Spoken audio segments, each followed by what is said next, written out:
డోర్వేకి స్వాగతం. A manual to self. ఇక్కడ దాకా ఇంచుమించు చాలా ఇంపార్టెంట్ స్టేజ్ దాటినట్లు లెక్క. ఎందుకంటే అసలు యోగిక్ సైన్స్‌లో ఉండే రకరకాల సాధనలు తెలుసుకోవడం జరిగింది.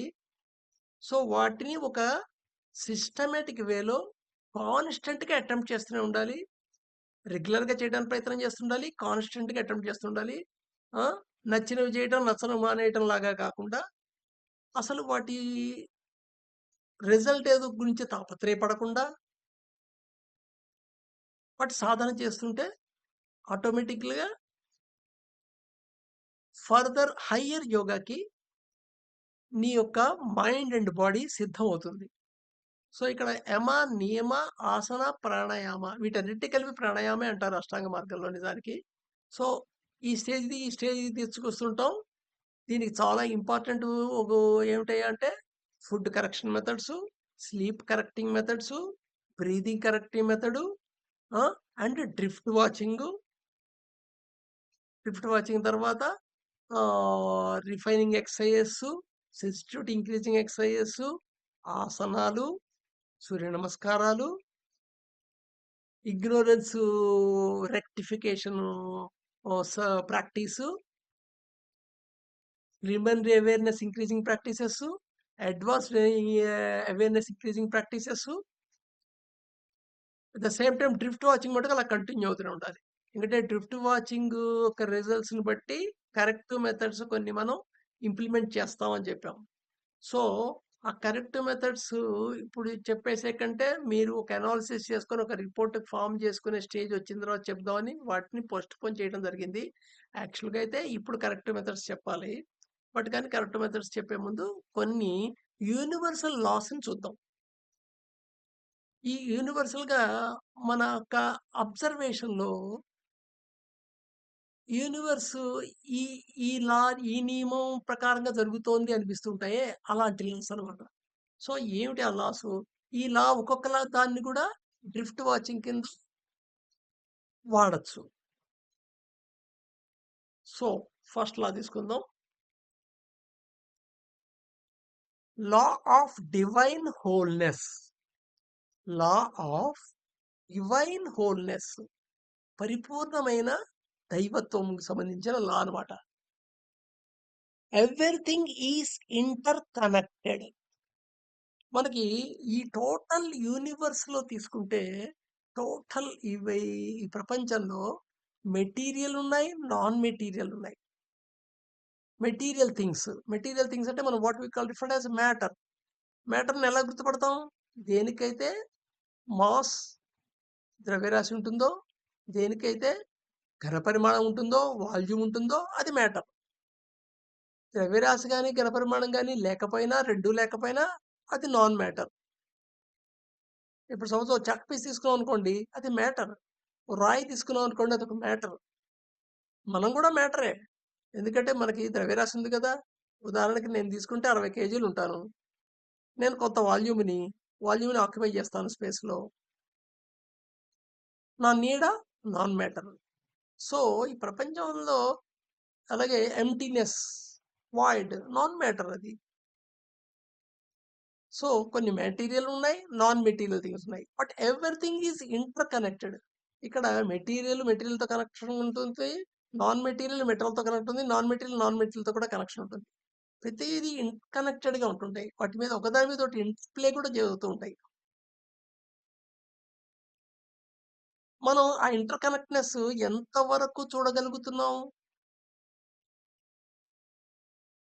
ఎంతవరకు కన్సిడర్ చేయగలుగుతున్నాం? లేదా ఎంతవరకు పర్సీవ్ చేయగలుగుతున్నాం? అనేదే లిమిటేషన్ మీద ఆధారపడుతుంది. But everything is interconnected ప్రపంచంలో. Physical and transcendental emphasizes fundamental unity. అయితే ట్రాన్స్‌డెంటల్ అంటే ఫిజికల్ కానిది. ఫిజికల్‌కి ఆవల ఉండేది. ఫిజికల్ అంటే భౌతికంగా ఉండేది. సో, ఇవన్నీ యాక్చువల్‌గా వీటన్నిటికి ఏర్పడిన మూలం ఏదైతే దేని నుంచి వచ్చాయో ద డివైన్ హోల్‌నెస్ అది.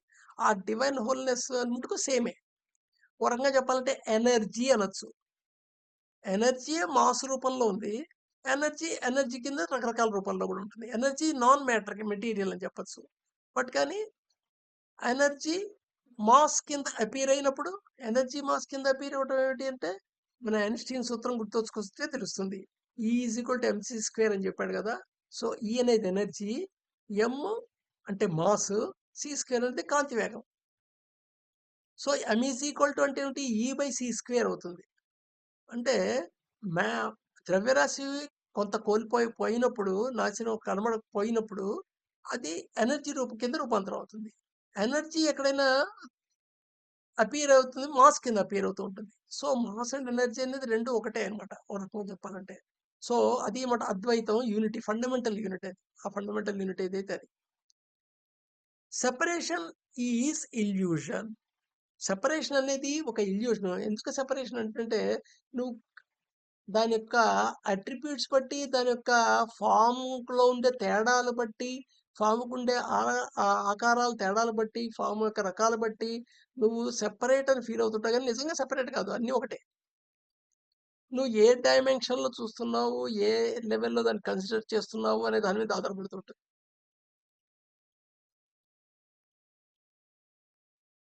Dividing background and objects contour that may be real or imaginary. So contour గురించి ఇంతకు ముందు చెప్పుకున్నాం కదా! సో ఒక చూస్తున్న దాంట్లో ఒకటి ఆబ్జెక్ట్ కింద సెలెక్ట్ చేస్తున్నప్పుడు బ్యాక్‌గ్రౌండ్ నుండి ఒక లైన్ సెపరేట్ చేస్తుంటామే బోర్డర్‌తో ఆబ్జెక్ట్‌ని, అది కంటూర్ అంటాం. అది రియల్‌గా ఉండొచ్చు లేదా ఇమాజినరీ కూడా అయి ఉండొచ్చు. బట్ ఆ డివిజన్ అనేది ఏమిటంటే నువ్వు డివిజన్ చేస్తున్నావు. నువ్వు అర్థం చేసుకోవడం అనే పేరుతో లేదా నువ్వు ఫోకస్ చేయడం అనే పేరుతో నువ్వు సెపరేట్ చేస్తున్నావు. బట్ కానీ లా ఆఫ్ డివైన్ హోల్‌నెస్ ఏం చెప్తోంది? ప్రపంచం అంతా ఒకే ఒక మూలతత్వం నుండి ఏర్పడింది. ఆ మూలతత్వం కాబట్టి అంది ఫండమెంటల్లీ యూనిటీ మాట. అది ఫండమెంటల్ అవన్నీ ఒకటే. అందుకని అద్వైతం అంటారు. 2 లేవు అని. 2 ఫార్మ్స్ ఉన్నాయి. కానీ 2 లేవు. నువ్వు ఏ డైమెన్షన్‌లో చూస్తున్నావు బట్టి అది 2 కనబడతాయి. అందుకని సముద్రం, అల.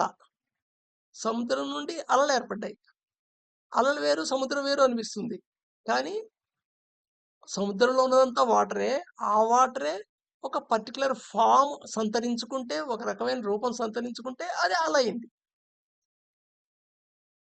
సో వాటర్ అని చూస్తుంటే అల నుండి వాటర్ సెపరేట్ చేయటం ఉండదు.